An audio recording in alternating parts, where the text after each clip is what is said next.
If you're watching this video, you are probably as confused/concerned as I am, and you're just trying to make sense of the situation.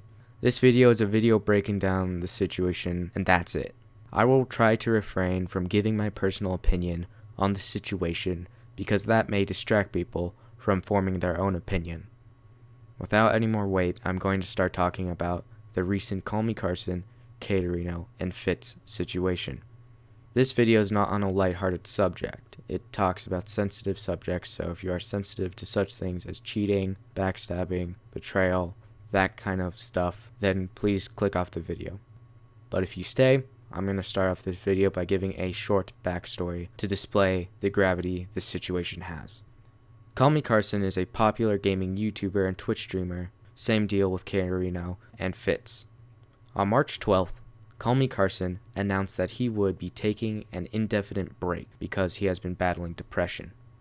In one of Katerino's Twitch streams from some time ago, I could not find the clip. If I did, then I put it in here. Kate leaves the room to do something and tells Carson to entertain the chat. He talks about his situation, what he's been doing, how he's been doing, and how Kate has been helping him a lot. This just goes to show that Carson had a lot of trust and love towards Kate. Fitz and Carson go way back. They were friends even before the Misfits formed.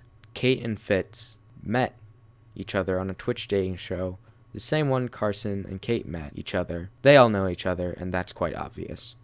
Both Kate and Fitz knew what Carson was going through when the situation unfolded. The situation is Katerino cheated on CallMeCarson with Fitz. I'm referring to this as a situation as opposed to drama or scandal because that sounds, in my opinion, too gossipy and makes it less impactful in a way.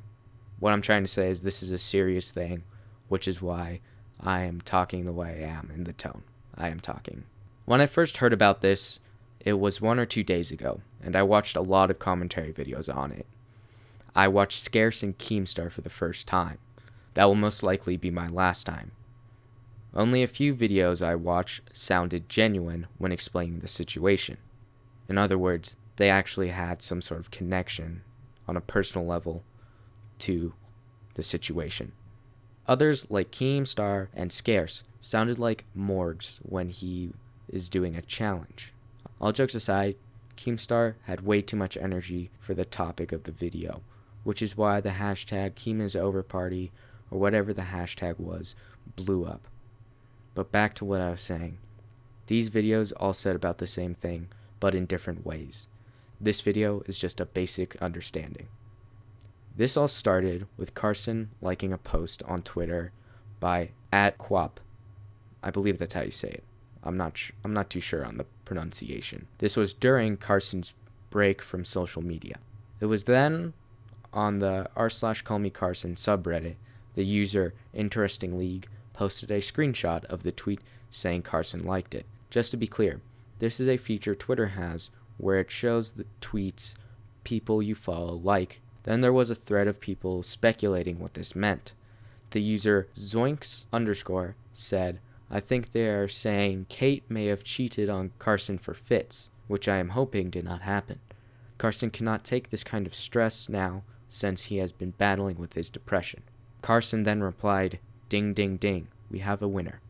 This is Carson's actual Reddit account and not a fake one. Carson responded to other comments which talked about how the cheating is a rumor that should not be spread. His response further confirmed that this is all real. The response says, I would agree with you if it wasn't the truth. He responds to other comments as well. One comment says, I really hope that she didn't do this to him knowing how bad the situation he's in, because that would be a disgusting thing if she did. To which Carson replied, they both knew. Carson made more comments saying various things about the situation, but the final one I will show you is Carson openly regretting ever saying anything. He said, yeah, I shouldn't have said anything. This situation has gone more out of control than it should have ever been. He had to clarify that this was not an April Fool's joke and not to go on a witch hunt after Katerino and Fitz. As of writing the script, Fitz and Kate have yet to come out with a statement of any kind. Other creators Carson knows, like Joko's girlfriend Amanda and Ted Nivson's girlfriend Maddie, who is a music artist, made tweets begging people not to send death threats and not to hate Fitz and Kate. Ryan P., the former manager of the Misfits, said, "I'm going to pull Fitz's card and say nothing for 4 days." Admittedly, this tweet was a reply to a tweet about weed-related stuff, but it happened to be the same day I learned about the situation. Regardless, it does show that Kate and Fitz have yet to say anything on social medias in the past couple of days. In fact, they've been rather inactive for the past couple of days. I've been following them on Instagram and Twitter and have yet to see any activity. That includes replies, likes, and tweets, posts of any kind. It should be mentioned that Carson also unfollowed the two on both platforms. I decided to look at Social Blade, an analytics site for various platforms. I decided to do this because I wanted to see the impact the situation had on Fitz, Carson, and Kate, because no other YouTuber did this, and I thought it'd be interesting to see how it went. So I looked at Social Blade, and Fitz lost 10,000 subscribers on YouTube when the situation went public. This was in the span of 1 day. Katerino also lost 8,000 subscribers that day too. As for Twitch, they haven't streamed recently. The latest stream by Fitz was 11 days ago, and Kate 13 days ago, as of writing this script. This was also around the time the situation was happening. Kate lost over 5,500 followers on Twitch. Meanwhile, Carson gained over 20,000 subscribers on YouTube. This situation is a heavy one to digest. I normally don't talk about serious topics on this channel, but this one for some reason hit close to home. I don't know why. I just wanted to talk about this thing. I don't really understand why I feel this way. It's honestly confusing because it doesn't involve me. It just involves creators that I've looked up to.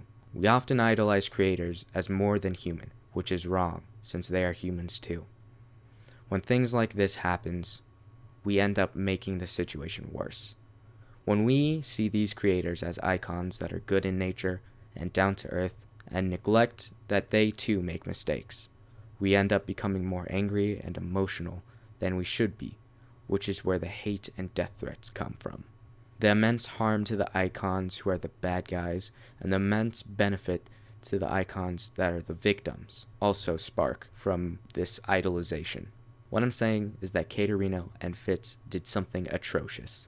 They did something disgusting and something they should have never done.